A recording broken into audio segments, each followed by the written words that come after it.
State your name, sir. Ashwin Bhatt.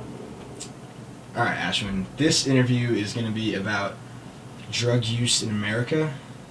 And what I want to start off by saying is that none of this is final. If you need to say anything again, or if you're uncomfortable with one of your answers, we can get rid of that. Please take this seriously. Of course. Of Good. course. Thank you. Okay. Let's get started. Now, first question. What drugs and their effects are you familiar with? Well, I've heard from a number of sources from my friends. I'm familiar with marijuana, Xanax, cocaine. That's it. Cool. None of the harder stuff like you never heard of anyone taking heroin or methamphetamine. I've heard of people taking that. Okay. What are your thoughts on recreational versus medical use in America? You definitely hear things, celebrities dying all the time from overdosing on cocaine, that kind of thing. What are your thoughts on recreation versus medical use? Well, I think recreational use of marijuana should be legal. Also, well, for one, it's literally it's a plant, but it does have some adverse effects that we'll get into later. However, medical use should definitely be legal, because if it can be used as medicine to treat patients for schizophrenia, glaucoma, other mental disorders, that should definitely, why wouldn't you use that? Have you ever known someone that might have needed No. medical marijuana? No. Okay.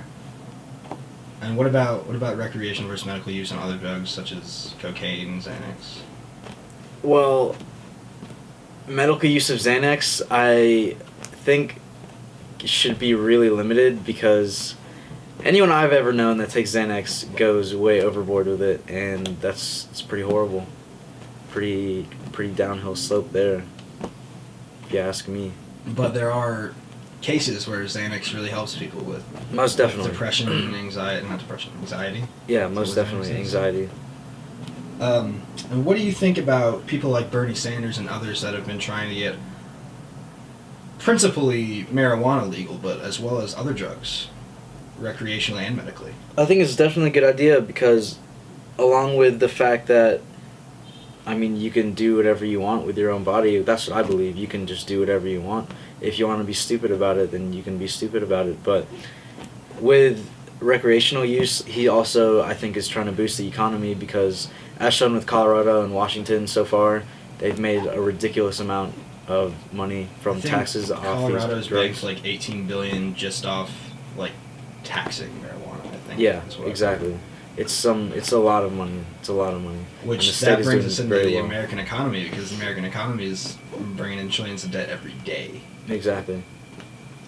And what do you think about music artists such as Future, Kanye West, that glorify recreational use, especially in drugs like marijuana and cocaine? Well, sir, Kanye West does not glorify drug use. Future, free bands, highly glorifies drug use, but also you have to take that with a grain of salt. He's a musical artist. That is what people like, is hearing stuff on a daily basis of stuff they wish they could do, get away with, get rich off of it. Like, people that listen to Migos, Chief Keef, people that listen to those people, 90% of them are not robbing people, are not toting Glocks and 40s. They're just, they like hearing about stuff like that. So when people hear Future rap about taking 56 Xanax, 56 Xanax, they think that, oh wow, that's pretty cool, and that sounds like something I want to do. Also, Future free bands with codeine goes a little wild with that too, and a lot of artists now are on that codeine, that syrup, that scissor, that bodine. Yeah, but R.I.P. ASAP Yams, my dude overdosed on that. All right, let's talk about ASAP Yams then. Obviously, ASAP is a person that if his death affected you from that. Obviously, you didn't know Yams personally. I did not know Yams personally, but he was a really big part of the rap community, and he helped a lot of artists get to where they are right now. So his death was really, his death really impacted the community. And he was just up and coming. He wasn't even rich and extremely famous yet. Like, so it kind of sucks that he just overdosed. He also had sleep apnea, which prevented him from waking up. But, I mean, it also codeine keeps you asleep. So. And what do you think about artists? You said we talked earlier about artists that glorify recreational drug use, and you said that that's what people want to hear. Do you think it's right for artists like that to glorify something like that just because it's what people want to hear? Most definitely. I don't think it's their fault at all. If Future is making money off of that, and if artists like that are making money off of that, like, do what you gotta do. I mean, it's your fault if you interpret that as, wow, that sounds dope, I'm gonna go take 9 Xanax and drink a fifth of liquor. Like, that's completely your fault, and you're stupid if you do that, so. Have you ever known someone who has abused drugs personally? Of course. And how did that affect you? Were you that close to them, or were we talking about an acquaintance? Well, one of my friends who I used to hang out with, like, every day, just recently has been arrested, like, 3 or 4 times in the past, like, 6 months. And he was just arrested 2 days ago because he was driving off of, like 6 bars of Xanax, and he's an idiot, though. He's pretty stupid, because, yeah, I mean, his life just got derailed really quickly because he got way too into drugs, started trying to sell drugs, and got busted, and that's pretty stupid. A lot of people have been talking, especially in the last couple of years with the whole presidential race coming up, about the vast amount of people that are in American jails right now. We lead the country in incarcerated persons. And a lot of those people are non-violent criminals that have been arrested for possession or distribution of drugs, and some drugs that a lot of people think should be medically and recreationally legal. What do you think about those people that are serving years in jail for drugs that some people view as harmless?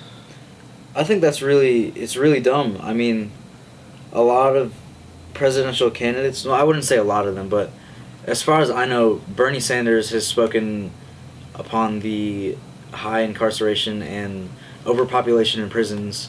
Obama has talked about that and said how ridiculous it is that we have a complete overpopulation in these prisons, and a lot of these people are from non-violent offenses. Like, having like a pound of weed will send you to jail, and I think that's pretty stupid, because if you can smoke weed in the confines of your house and you're not being ignorant about it, then you should be fine. It's not a big deal. You shouldn't go to prison for something like that. Pound of weed will send you away for quite some time too. That'll send you away for 5-10 years. Yeah. It'll derail people's lives. What steps do you think can be taken to eliminate abuse? You've heard the saying probably that everything is good in moderation. Well, that's not probably to the T true, but a lot of these drugs, even if they could be recreationally legal, have the potential to be abused. And what steps do you think can be taken to eliminate abusing things like Xanax? Well, I personally think anything can be abused, because psychologically your brain can get dependent on many things, like coffee is one thing. Caffeine, my parents drink coffee every single morning, and obviously that's not like a crazy addiction. Like, they're not sitting at home drinking coffee all day or something like that. That's just something they drink every day because you can get addicted to caffeine.